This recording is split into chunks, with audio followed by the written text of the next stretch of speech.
Analyze Asia is brought to you by SFL.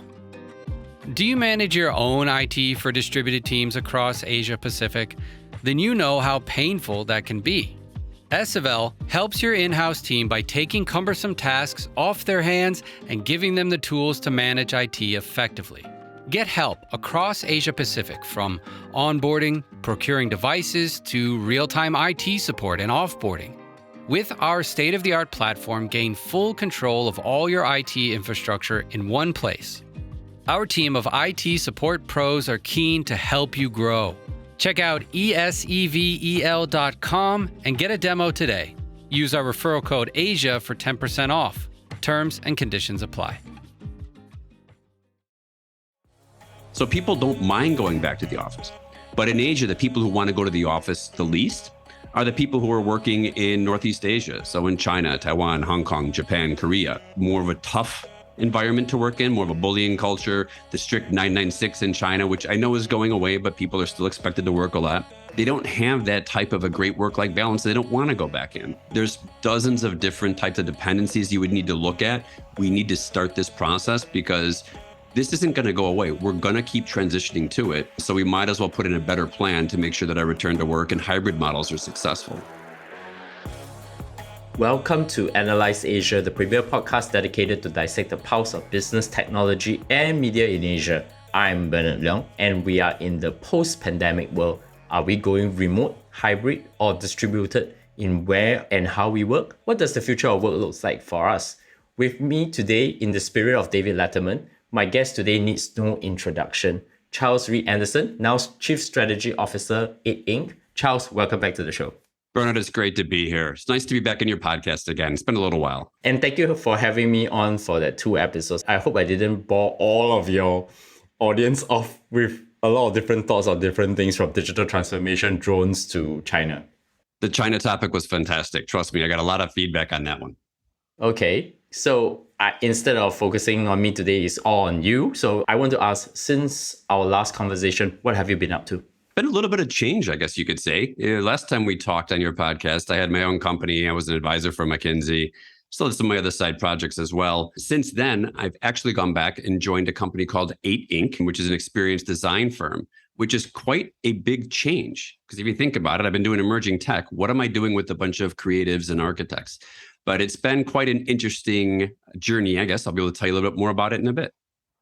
So what led you to join 8 Inc.? I know it's Tim Kobe, right? Yes. Yeah. So, well, funny enough, you were one of the instigators of me actually deciding to go and work for somebody again. And you might remember this when you were interviewing me on my podcast last year. You asked me a question. You said, why are you so cynical about technology? And I said, I'm not cynical about technology. I'm pragmatic. It's just that I've seen us make the same mistakes again and again over the years, whether it was 3G, 4G, 5G, smart cities, prop tech, LPWAN, you name it. We always overhype, we oversimplify, and we underdeliver. And then I said, you know what's going to go wrong with 6G? We're going to overhype, oversimplify, and underdeliver. And when I listened to it back, it was like a big smack in the face for me, where I was like, oh my God, I know exactly what I'm going to be saying in 5 or 10 years from now. And I realized that I needed to go somewhere else where I could make some more impact. So what I did is I reached out to a few people who I'm pretty close with. Actually, you know all of them as well. One was Jackie, Steve Mahush, and this guy named Tim Kobe, who I've become friends with. And Tim's famous because he's the guy who actually created the Apple Store concept for Steve Jobs. And he's got this firm that's been around now for 30 plus years. And they do some really cool things. And I told him, I'm like, I need to find something, I'm happy to get out of what I'm doing. I need to do something where I can drive more impact and look at things in a different way. And he said, why don't you join us? And at first I was like, what, are you kidding me? I'm like, it's an experience design firm. You've got like creatives, architects, brand strategists in there. I'm like, what am I going to do? He's like, we'll figure it out. And at first I'm like, this is crazy. But then I realized I'm like, it's actually crazy enough to work because see, with technology right now, we have the technology to do whatever we want. We don't have a technology problem. We have a people problem because we don't know how to leverage the technology. So I've been looking a lot at that over the past, what is it now, almost 10 months. So can you talk about your role and coverage with 8 Inc. now? You're the Chief Strategy Officer, right? Yes. So what I'm doing is if you look at a traditional design firm, they have methodologies that they'll apply to create a solution for a client. So that could be the Apple stores for Steve Jobs. And we've done Nissan Crossing up in Ginza. We've done the Lincoln car dealerships that have no salespeople. But what I'm actually doing is taking those methodologies and looking more at the market drivers. So what are the trends in the market where people have problems or challenges? And how can we apply these same methodologies to it? So part of that's looking at things like the future of work or sustainability. Increasingly now I'm being asked to look at the metaverse, which I partially like looking at and partially am scared to death of. But it's a lot of other things as well. I'm looking back into the technology industry about how you can leverage these human outcomes approaches to better drive the adoption of emerging technology. Which comes to the main subject of the day, which is about the future of work. I've seen the video because at least a few times because before to prepare for this interview. And it's a buzzword as well. But I think there's some pretty interesting ideas that I think you talk about in the video. But I want to first start off by getting a proper definition. Well, how do you define what the future of work means for the layman out there? So what I would say is people are talking about things like this is the new normal, the next normal. I think everyone would agree this is not normal. The environment we're in right now is abnormal and we're in a transition phase. But we look at the future, it's how different things can impact work going forward. Part of that could be the shift from working more in the office to being more in a hybrid approach. Part of it's leveraging technology to change the way that we work as people or the way that our buildings operate.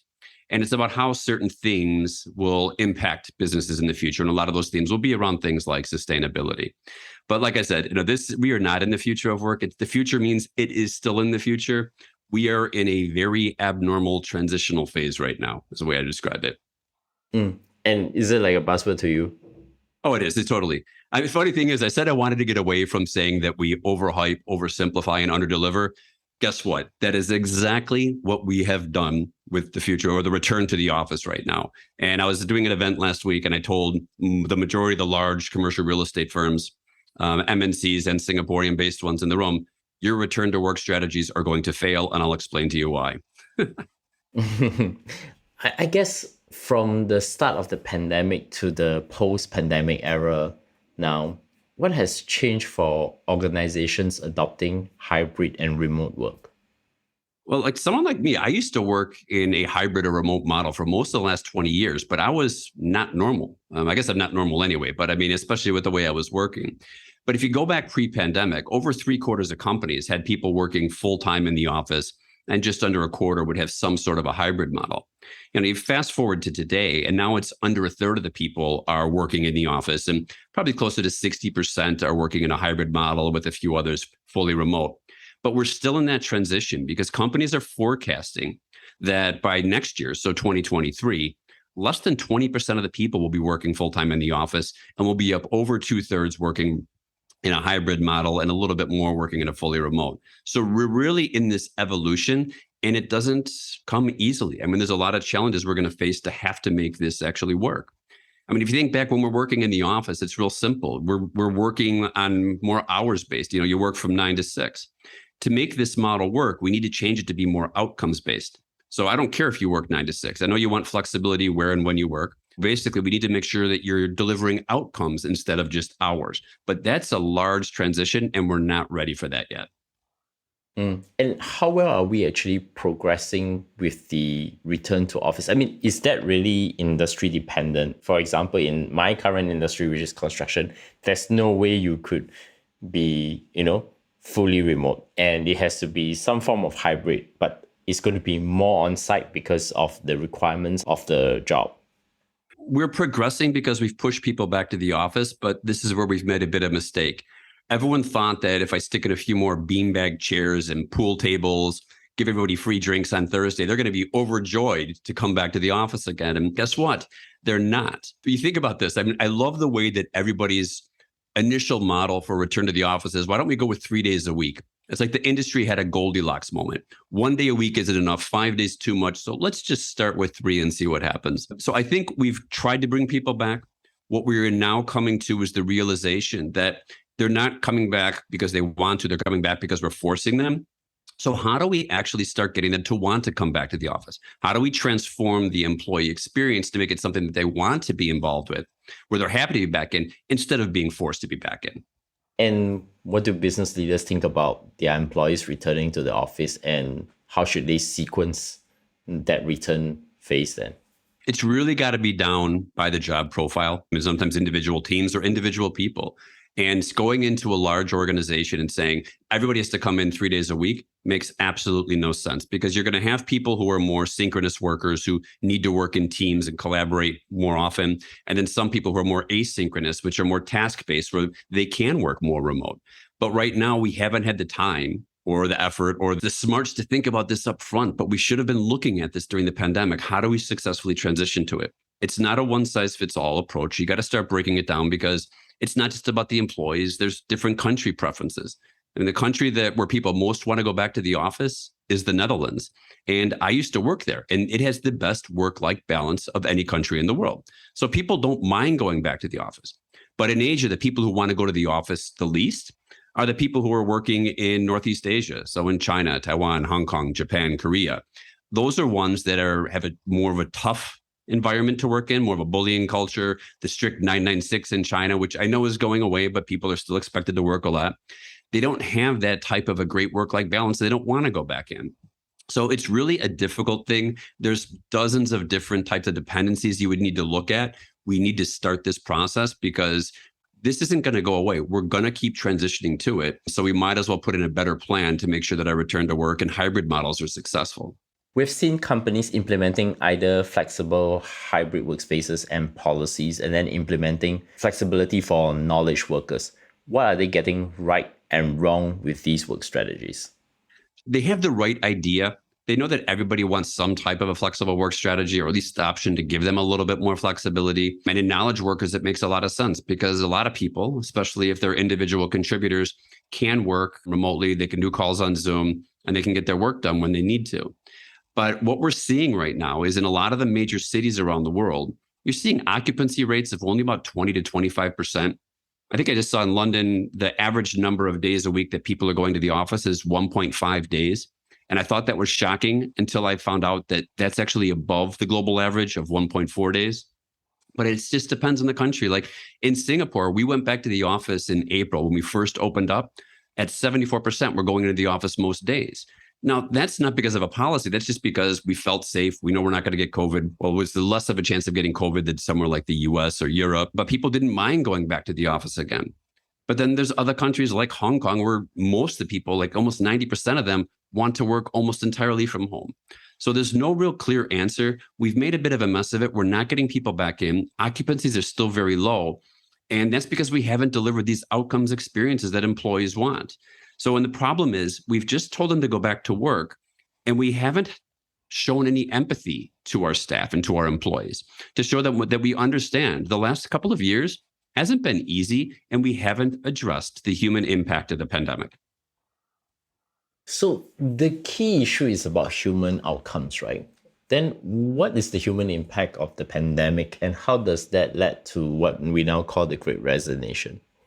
Well, I think I have the benefit, I guess it's not really a benefit, it's a bad thing. I've had to read so many different reports, dozens of different reports on the industry and what's going on, and it scares the hell out of me, just because I see what's going on. And this isn't small surveys that I'm looking at. I'm looking at very large global surveys, 30 to 120,000 people. And what we know is only 21% of people say they're engaged at work right now. 44% of people say they experience stress a lot during the previous day.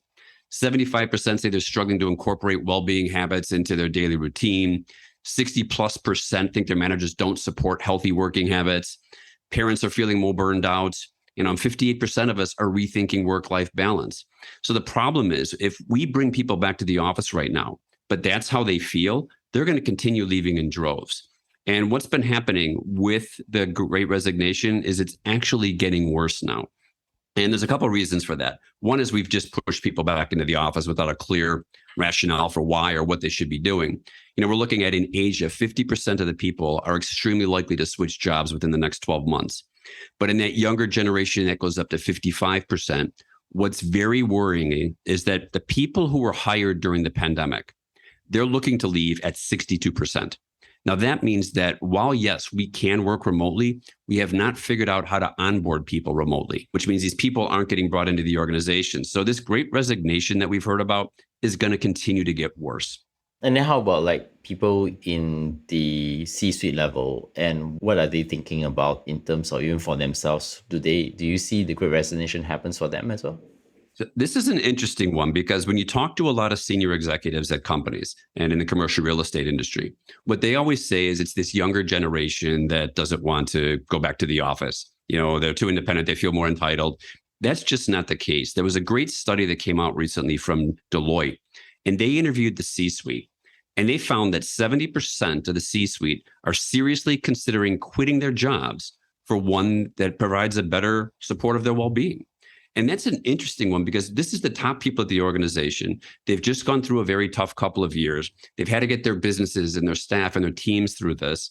And they're just going, wait a minute, it's not only my teams, it's myself. And I need to worry about my own personal well-being.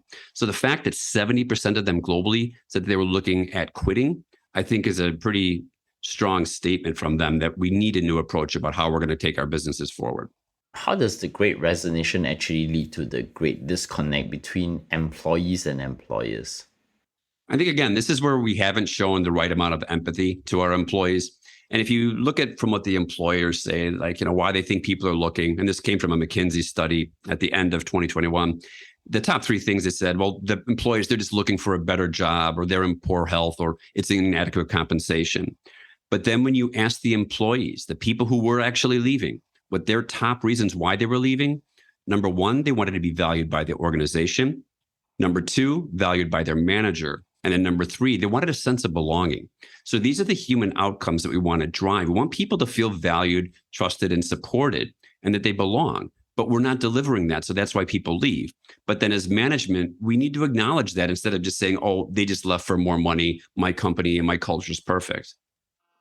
The one thing I have, okay, and I think this happens for a lot of executives on the senior level trying to think about how to measure performance. How does one think about measuring outcomes in the remote work environment? Because I think there's a paradigm shift, and we are not made to actually manage people just over a Zoom screen, right?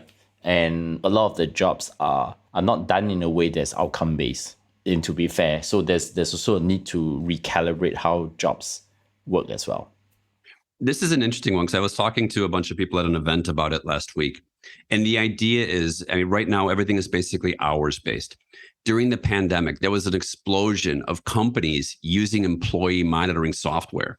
So they stick software on your laptop to make sure that you're working between 9 and 6.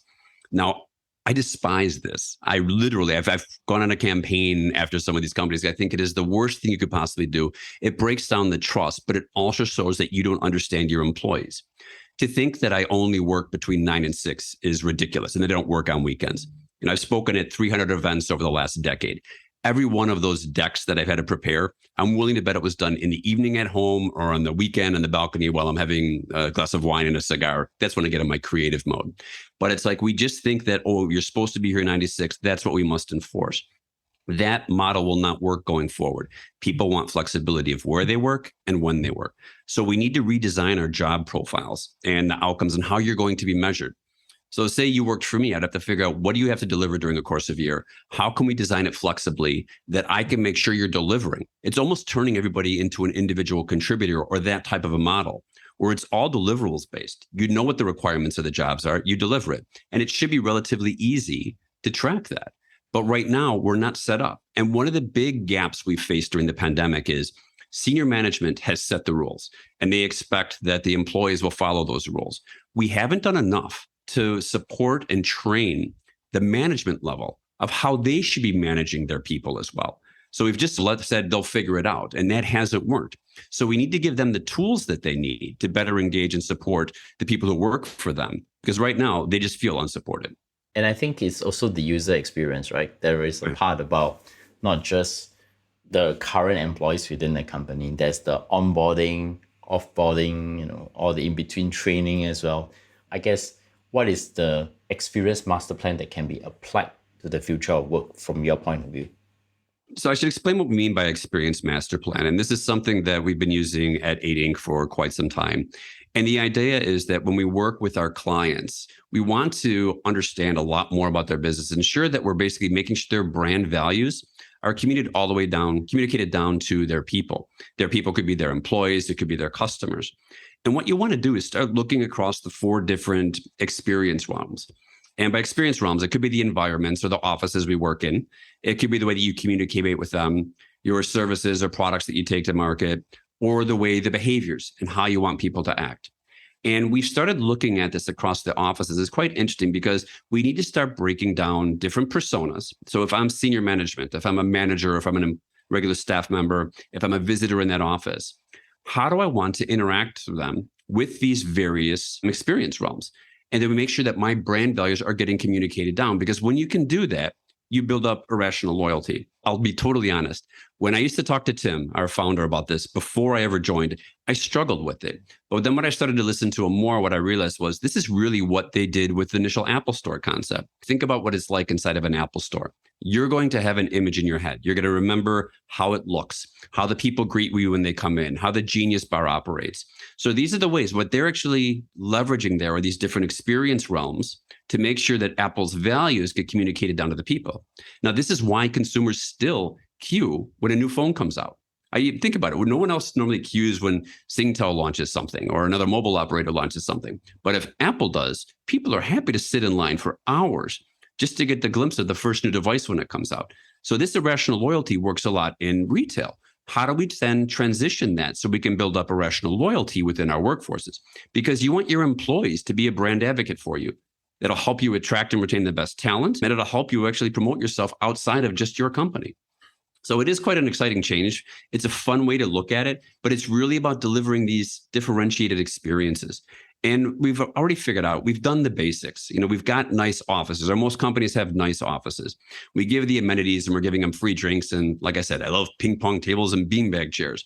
But what are those signature experiences that you could actually be delivering to your employees that would build that irrational loyalty? And there isn't an answer for this. It's not like I give you the top 5. It all depends on the type of company you are. Sometimes it's going to be much more around designing a custom job profile for somebody, where if you come and work for me, I sit down with you that first week and we work out how you should be delivering your projects, how you should be working. So we both understand how you're going to be targeted, making it much more outcomes based. So we're still in the very early days of this, but I think it's interesting because it's the way we need to go, but it is a big transition. One interesting thing I took a look at the Experience Master Plan is the proposition that you've broken up into 4 parts. And I want to dive a little bit deeper on that. There is the environment, there is the communication, and there is the services, and there is the behavior. Can you provide a little bit more color in terms of when, say, whether it's an employee, or visitor entering, how do these experience propositions actually play out so that you can create the right user experience? Is it more in terms of a workflow, or is it more in terms of where this person goes, how this person works, how this person join a meeting, etc.? So we actually ran one of these on our own company, largely because I'm completely paranoid right now. We're in a situation that's very fortunate because our business is growing. So our biggest risk we face this year is attracting and retaining talent. If we lose people, it's a risk for us. So I wanted to make sure that we were, basically doing what we preach about. So when we looked at the environments, it was looking at our office and figuring out how do we want us as our staff members to be engaging with that office, as well as our visitors. What experience do we want them to have when they come into the office? And that was looking at it literally from, do we want to have more breakout areas, more collaboration zones? Do we want more green in there? And we're in the process of moving offices. And I think it's going to be exciting because we're really going to apply a lot more of our strategy in that new office. But on the communication side, then you break that down. How do we want to be communicating to our employees? We don't want it to be very much like I'm the boss, you work for me, you must listen to everything I say. We want to be able to share, we want to be open, and we want people to feel that they have psychological safety inside of the office. But then again, when we communicate with our visitors when they come in, how do we want to be talking to our clients? If we're talking to them in a digital format like email, we don't want to be overwhelming them. We want to be concise. So how do we design those communications? On the services and the behavior side as well, it's more around the behaviors you're going to want to drive. How do you want people to behave? Some of the services we offer to our employees are about how do we make sure that we're going to develop them professionally as well as personally? How do we make sure that everybody understands how these things can be delivered going forward? And in a way, it's almost like saying we're a startup. We're not a 34-year-old company. We're a startup, and we're trying to build and put the foundation in place for what we want our company to be in this post-pandemic world, because we really are. I mean, everyone's going to have to start over.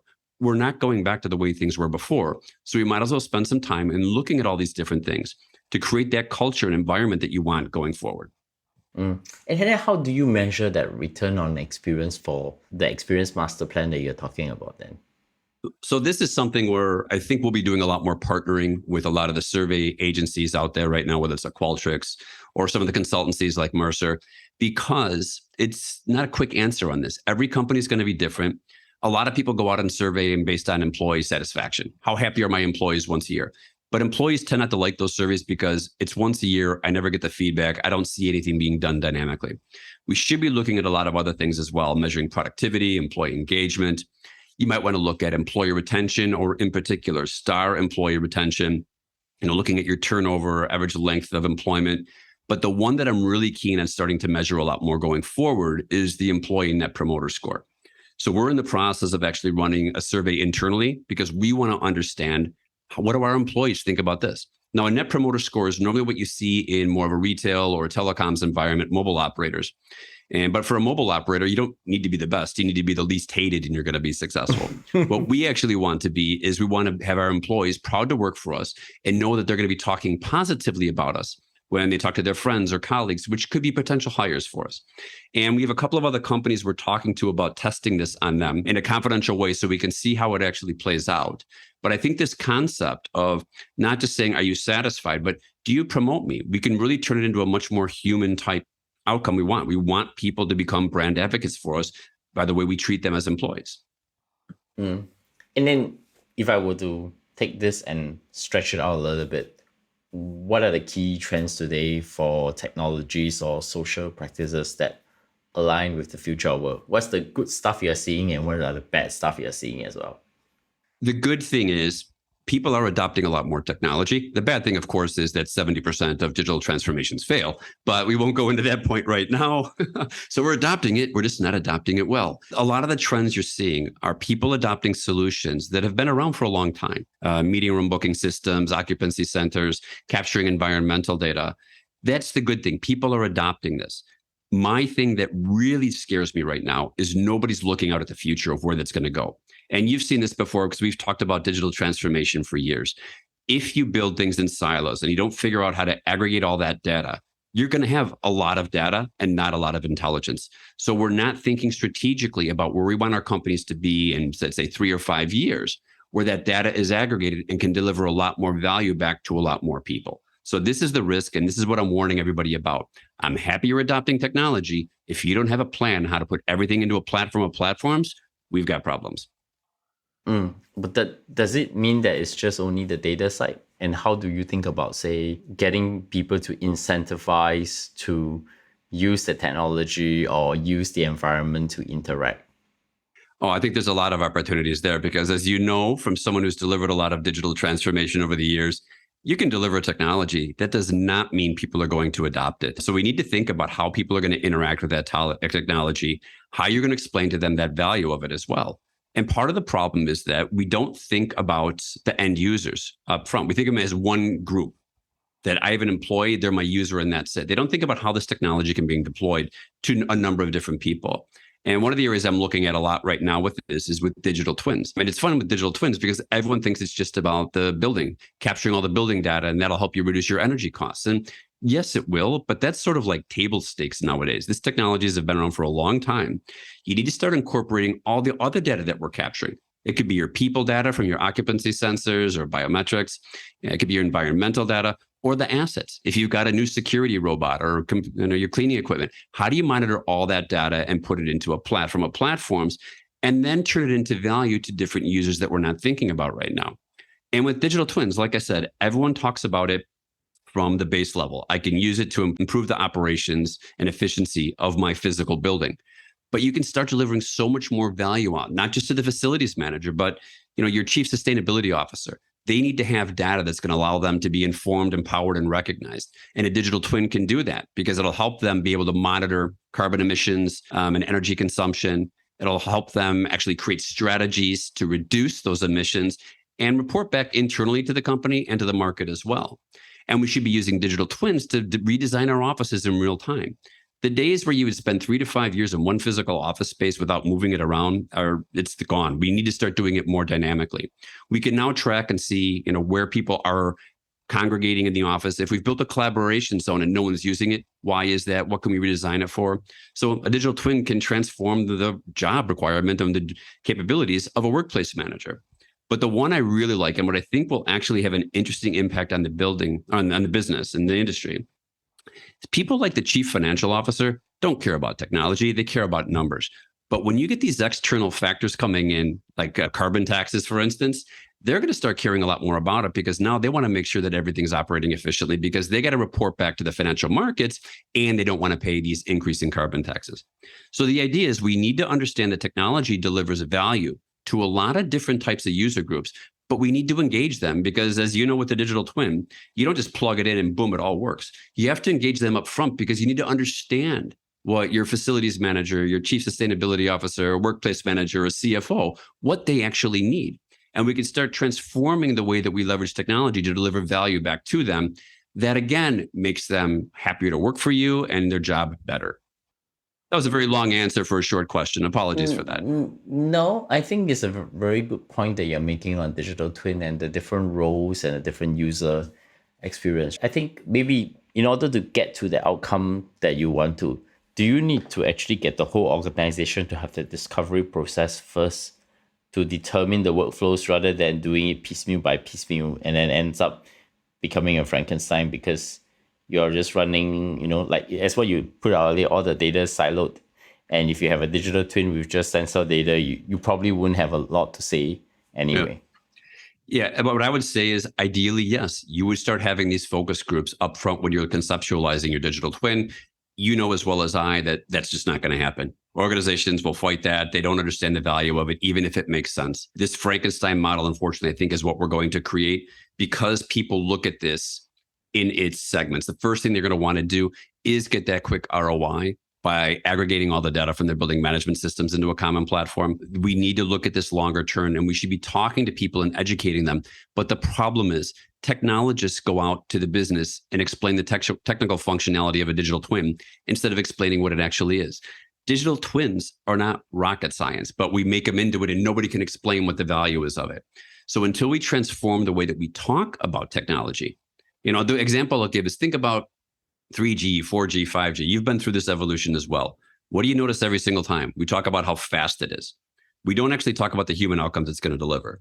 I guess we tried a bit with 5G because we said that you can download a movie in seconds, which means the entire industry doesn't understand that we don't download movies anymore. We all stream Netflix and that works fine on 4G. Why did we just not get this up front? And I had a debate online about this recently because one of the major network equipment manufacturers said, we don't talk like that. I'm like, yes, you do. So I started Googling 5G, download a movie in seconds, and I typed in every mobile operator I could think of and network equipment manufacturer, and they all have used it. It's the one thing the industry has in common. We've all used the same bad messaging. This is why we need to transform the way we take technology to market so that people actually understand it. I mean, think about digital twins. Go and ask anybody in an organization and in commercial real estate, what does it mean? And you're going to get this blank stare back like, what do you mean? What does it mean? And if they understand it, it's just about the building data. They don't understand what it could be. So we need people who can explain it in simple terms. In technological terms, no one cares. Explain to them what it means to them. If I go to the CFO and I can say, listen, I've got this cool tech. Don't worry about what it is, but it's going to save you money because I can drive operational and asset efficiency.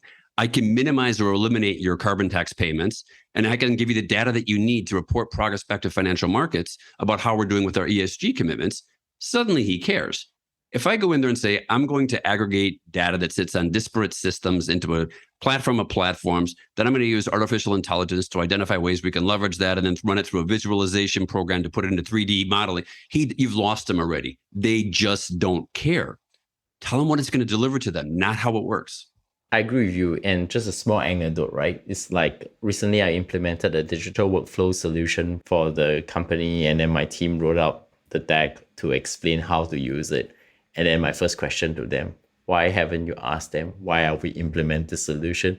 what is in it for you to use that solution. And they light up and say, oh yeah, right. It's like, why would anybody wants to change a solution? Isn't what you like to do, always like to do? Yeah. It must be you can get faster service, better service. Yeah. Etc. We don't. Right? We haven't, and I'm sorry, but it's frustrating. I know I've been doing this stuff since the .com era. We still push tech for tech's sake. And technology exists to deliver human outcomes. It doesn't exist to deliver technology. It's to help us as people. And we don't get this, and we're really bad at explaining it. And I'm amazed that we haven't been able to improve in the last 25 years. I wish we could, but we just haven't yet. I wish we are not going to have this conversation again in the same line of thinking in a decade's time. Last question for you. What does great look like for any company that successfully implement the future of work you talk about? So this is interesting. Everyone always wants a silver bullet. Like there's got to be a solution out there that I'm just not aware of, and it's not there. And what it is, it's about being, I would say, probably more radically transparent than we are today. Number one, acknowledge that this is a journey. Don't tell your employees, you're coming back to work, this is what we're doing.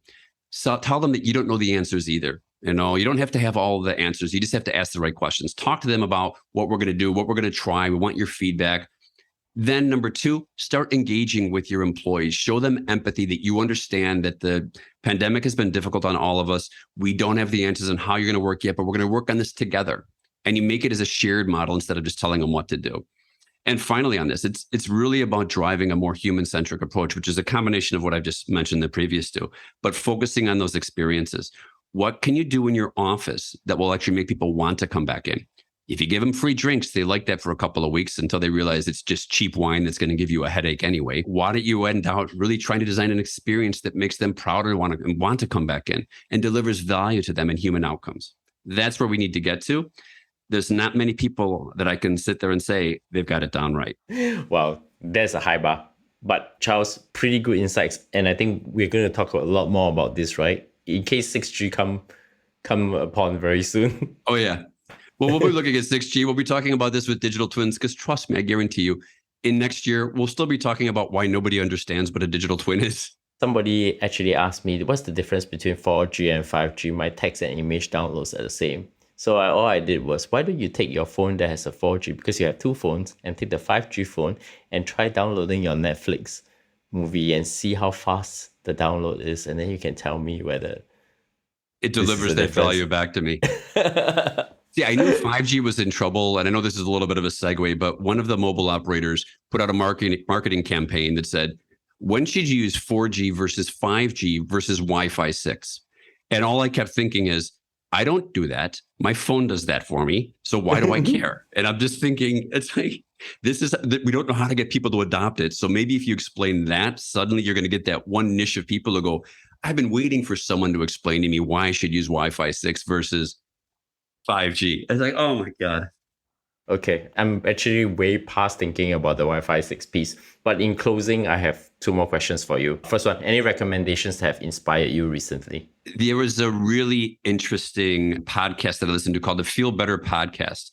And they had this guy on named James Nestor, and he's the author of a book called Breath. And it looks about the data and the science behind breathing and how the way that we breathe has changed over the last 100 years based on how we eat, the foods that we're eating or whatever else. And it gave me some really interesting things that I'm trying to incorporate more into my everyday life, because as we breathe better, we become healthier, have more energy and everything else.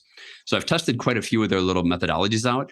I just thought it was an interesting thing that you can do when you're sitting in a taxi or whatever else. And it helps you, whether it's with regards to stress or pressure, or just to feel more healthy, to give you more energy and get more oxygen in your system. So very interesting things on breathing.